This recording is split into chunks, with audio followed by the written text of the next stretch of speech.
Mobile को बिना खोले डेड मोबाइल की डायग्नोस्टिक कैसे करें? अगर फ़ोन ऑन नहीं हो रहा है, ठीक है, तो वो डेड है। वो चाहे कितनी जो है रीडिंग दे या कितनी भी ना दे, वो डेड कंडीशन पे ही आएगा। ठीक है। अब अलग अलग रीडिंग है। अगर पावर से दिक्कत होगी तो मैंने आपको लिखवाई थी, ठीक है। चार्जिंग आईसी से दिक्कत होगी, सीपीयू से दिक्कत होगी, ईएमसी से दिक्कत होगी। बिना खोले आप करना क्या चाहते हो? डेड फोन तो खोलना ही पड़ेगा आपको। जान भी जाओगे, चलो ठीक, मान लो सीपीयू से दिक्कत है, फिर भी क्रॉस चेक करना पड़ेगा आपको, क्योंकि जो मेन टेस्टिंग है वो हमारी सर्किट बेस्ड टेस्टिंग है। डीसी कोई मेन टेस्टिंग नहीं है हमारी, सिर्फ एक आइडिया है बस। मोबाइल में हेडफोन जैक काम ना करे, हेडफोन जैक की प्रॉब्लम। चलो भैया देख लेते हैं। देखिए, पहले तो आपको हेडफोन जैक ही को आपको देखना है, टूटा है, फटा है, क्या है, आप उसको चेंज कर लें। आपको चेंज करना बताया भी गया है। इसके बाद इसमें लाइनें आती हैं, कहाँ से? पावर से।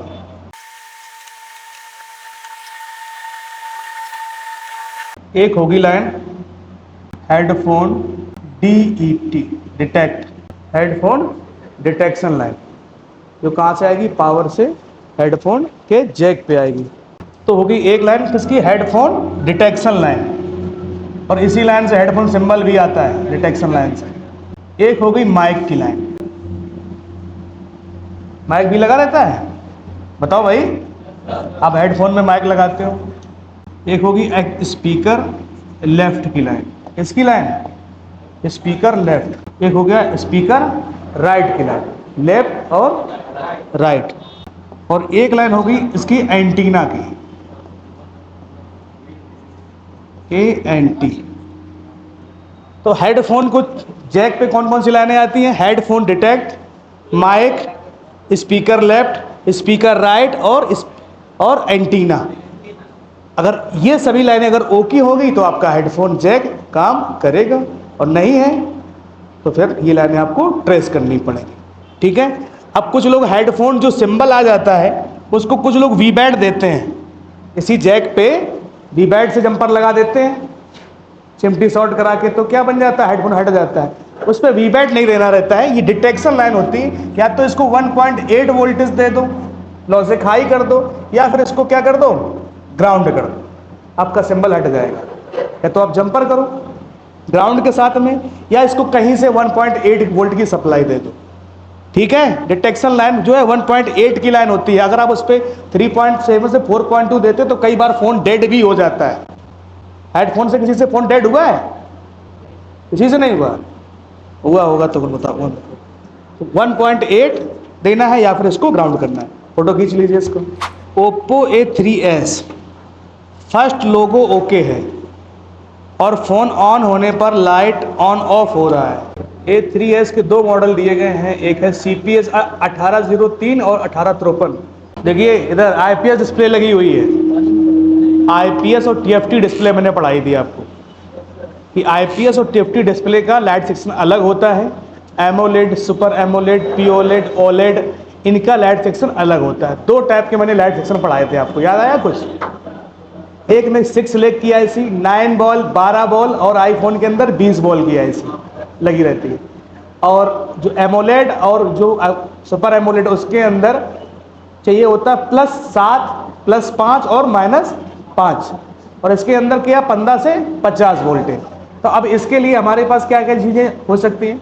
आपकी जो लाइट कम ज़्यादा हो रही है, पहले हमने बताया था कि आपको बेसिक कंपोनेंट चेक करने हैं लाइट सेक्शन के। ये लगी हमारी 12 वोल्ट की लाइट IC। तो पहले तो हम कॉइल को चेक करेंगे, बीप करनी चाहिए। डायोड को चेक करेंगे, एक तरफ से वैल्यू आना चाहिए। कैपेसिटर को चेक करेंगे, बड़ा कैपेसिटर बताए थे। और एक ये कॉइल लगी है।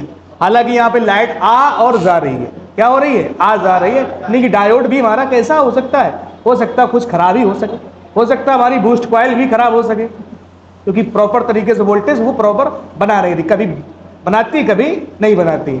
ओके। या हमारे पास जो सिग्नल है CABC, PWM, क्या PWM, इसमें कोई दिक्कत हो, क्योंकि इसमें जब ब्राइटनेस बढ़ता है तो वोल्टेज बढ़ जाता है, और जब ब्राइटनेस कम होती है तो वोल्टेज घट जाता है। ठीक है। तो पहले तो ये जितने भी कंपोनेंट लगे सब चेक करेंगे। ठीक है, डायोड को चेक कर लेंगे, रिवर्स रीडिंग नहीं आनी चाहिए, बीप नहीं करना चाहिए। इसके बाद हम बूस्ट कॉइल को 10 माइक्रो हेनरी की कॉइल लगी रहती है, 10 माइक्रो हेनरी की हम कॉइल लगा के वहां पर देखेंगे, क्योंकि डिम लाइट की समस्या, लो लाइट जो बोलते हैं, या फ्लक्चुएशन की जो होती है ना, कि प्रॉपर तरीके से कॉइल जो वोल्टेज को बना नहीं पाई, कुछ ना कुछ इसके अंदर कमी आ गई है। तो पहले हम क्या चेक करेंगे, कॉइल, फिर डायोड चेक करेंगे, और इसके बाद हम PWM की लाइन, ये सिग्नल, ठीक है, फिर हम ये चेक करेंगे LED A की लाइन, इस पे 15 से 50 वोल्ट बन रहा है, इसमें कोई प्रॉब्लम तो नहीं है, क्योंकि इसके अंदर दिक्कत, अब इसके अंदर दिक्कत तो है ही नहीं, क्योंकि यहाँ पर कोई कंपोनेंट तो लगे नहीं है। तो फिर हमें मजबूरी में क्या चेक करना पड़ेगा, इस IC को कंट्रोल करने के लिए कौन सी लाइन है, क्लॉक और डेटा, ये लाइन है। अब इस लाइन पर देखिए डायरेक्ट कनेक्टेड है या पुल अप लगे हुए हैं, यहां से तो दिख रहा है क्या है, पुल अप लगे हुए हैं, क्या लगे हुए हैं, पुल अप रजिस्टर लगे हैं, देखिए यहाँ पर लगे हैं। एक तरफ पावर आ रहा है VREG L6 1.8, और एक तरफ से कहां से ये जा रहा है, तो ये पुल अप लगे, तो यहां से भी समस्या हो सकती है। और अगर ये सही है तो फिर हमें क्या करना है, आपकी ये 12 लेग की IC को बदलना है। तो पहले बूस्ट कॉइल, पहले तो सब चेक कर लेना, पहले बूस्ट कॉइल, फिर इसके बाद क्या नाम करके बूस्ट पर डायोड, डायोड के बाद PWM, PWM के बाद क्लॉक और डेटा, और इसके बाद आपको IC बदलनी पड़ेगी। इस प्रोसेस को आप करिए।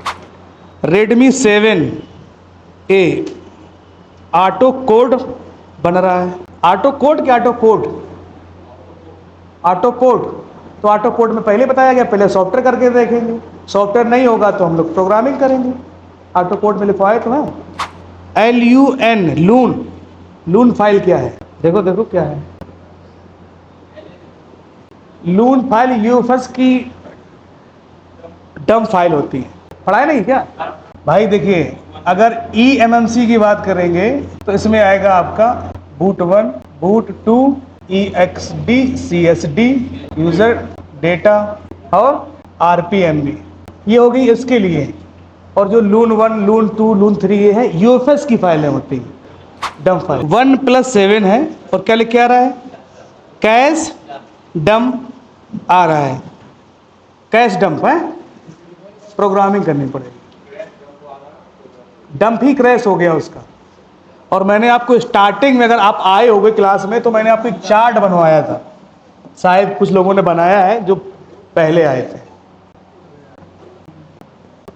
हार्डवेयर, OS, एप्लीकेशन और यूजर बनाया था। ये एक प्रोसेस है, आप हो यूजर, ठीक है, आप कोई कमांड दोगे किसको, एप्लीकेशन को, यूट्यूब है, फेसबुक है, कोई कमांड दिया आपने एप्लीकेशन को, कहाँ पे गया, ऑपरेटिंग सिस्टम क्या है आपका, एंड्रॉयड, क्या है, एंड्रॉयड लगा हुआ है, या iOS है। इसके बाद ये प्रोग्राम कहाँ पे जाएगा, यूटिलिटी प्रोग्राम पे, इसको बायोस के नाम से भी जानते हैं, बेसिक इनपुट आउटपुट सिस्टम।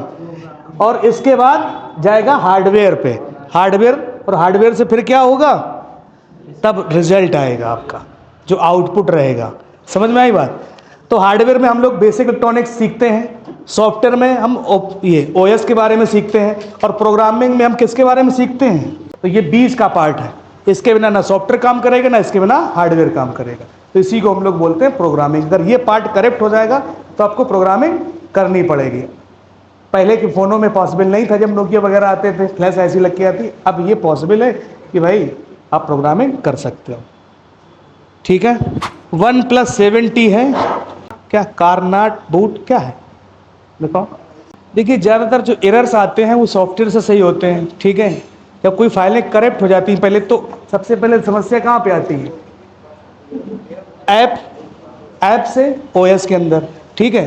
जब OS में काफ़ी ज़्यादा प्रॉब्लम आ जाएगी, फिर कहाँ पे करप्शन हो जाता है, इसके अंदर। एनोड का लाइन, चलो भैया एनोड लाइन कितने लोग पता है, एक लोग हाथ ऊपर करो पहले, 1 2, बस 2 ही लोग पता है। इधर देखो एनोड लाइन, इसको बोलते हैं LED A की लाइन, यानी प्लस 15 से 50 वोल्ट, वही लाइन है एनोड लाइन, ठीक है। तो वही तुम लिखे एनोड लाइन क्या है, ठीक है। LED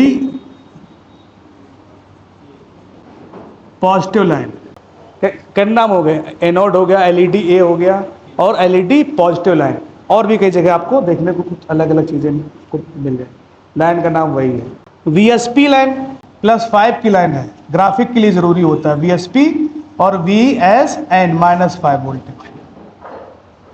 बताइए, इस पे रिवर्स में GR वैल्यू आती है। डिस्प्ले ब्लू प्रॉब्लम कई जगह से आती है। पहली प्रॉब्लम डिस्प्ले के खराब होने की वजह से भी आती है, जैक के खराब होने से भी आती है, रीसेट लाइन के खराब होने पर भी ये आपको देखने को मिलेगी, डेटा लाइन यानी मीपी लाइन के खराब होने पर भी आपको ये देखने को मिलेगी, DET लाइन पर के खराब होने पर, ID की लाइन खराब होने पर, तो ये सब चेक करनी पड़ेंगी। अब ग्राफिक के लिए +5 भी चाहिए, इसके बाद क्या चाहिए, -5 भी चाहिए, +7 भी चाहिए। अब डिपेंड करता है कौन सी डिस्प्ले लगी हुई है आपकी। अगर दोनों लगा है, लाइट प्लस ग्राफिक, तो सारी चेक करनी पड़ेंगी आपको। और अगर आपकी IPS लगी है तो ओनली आप ग्राफिक की लाइनें आप चेक कर लीजिएगा। सब ब्लॉक डायग्राम पे सब हमने बनवा दिया पूरा, बस आपको धैर्यपूर्वक चेक करना है।